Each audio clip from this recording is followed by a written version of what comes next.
grandchildren are asking why all this tape's in our yard and what's going on, and I have no idea what to say to them. The search for clues begins as the community struggles for answers, wanting to know who could murder a child and dump the body for anyone to find.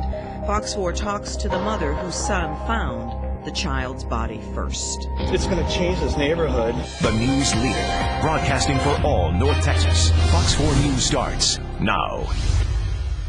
Good evening. I'm Clarice Tinsley. And I'm Steve Eager. It's 9 o'clock. Investigators spent much of this day searching the girl's home close to where her body was discovered by a teenage boy. Brandon Todd is first on Fox 4 in Saginaw, where a memorial has been set up for that little girl. Brandon. Yeah, exactly. There has been a steady stream of people here all day long, and what started out as a small makeshift memorial, step out of the way where you can see it here, has doubled in size since, if you've been following my tweets earlier, and I gave some pictures there, double the size of what it was just a few hours ago, and this continues to grow. This community is wishing they had some answers to what is a bizarre and tragic case. We come to you asking why, asking how could this happen in our community. A candlelight vigil served as a time for prayer for a 6-year-old girl who police have not yet identified, and most of the nearly 100 people at this memorial didn't know. This is a small town. I mean, you know, everybody here comes together. Here at this intersection in a quiet Saginaw community, teddy bears, flowers, and balloons marked the spot where a 6-year-old girl was found Monday evening wrapped in a tarp in the middle of the street. Katie Whidden said her 14-year-old son found the tarp first, opened it, thinking it was trash, and came back home to tell her.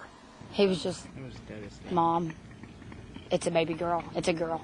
And I'm like, it's no laughing joke. He said, Mom, it's really a girl. He said, I wouldn't joke about that, and then that's when we come down here. And Whidden says the girl's head was covered with a plastic bag, and her hands and feet were bound. Investigators have been guarded with details of the girl's death. FBI agents dressed in protective gear raided this house less than 2 miles from where the girl was found. Neighbors say the man who lived in the home where police were searching went door to door around the time the body was found, asking where his 6-year-old daughter was. It was late, it was dark. I offered to change and come out and help him look for her, but he said that wasn't necessary, she'd show up. Those who live near the home are stunned. Megan Perez and her mother say the 6-year-old girl from the home was often outside, walking alone, and played with their twin girls regularly. I mean, she was a part of the neighborhood, the family. My granddaughter is one of their first friends that they had to play with. All right, back out live here. The one nugget the police and this community are rallying around is a witness account that saw a red pickup truck with a green splotch of paint on the back of it. Of course, everybody around here trying to get word out about this red pickup truck. Everyone keeping their eyes peeled for that. Steve? Brandon, a couple questions. You mentioned a man in the home going door to door looking for the little girl about the same time her body was found. Did he call police also? Did police get involved in that point from his end?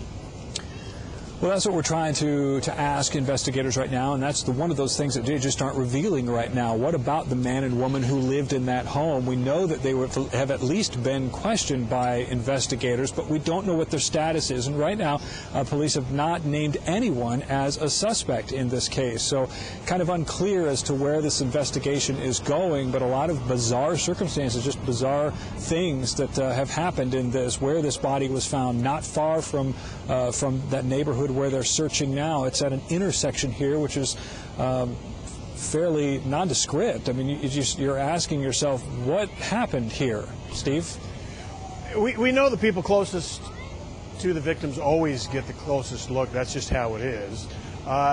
Gauge what you're seeing out there. Have you ever seen the hazmat type suits and this kind of stuff? It seems ramped up to me.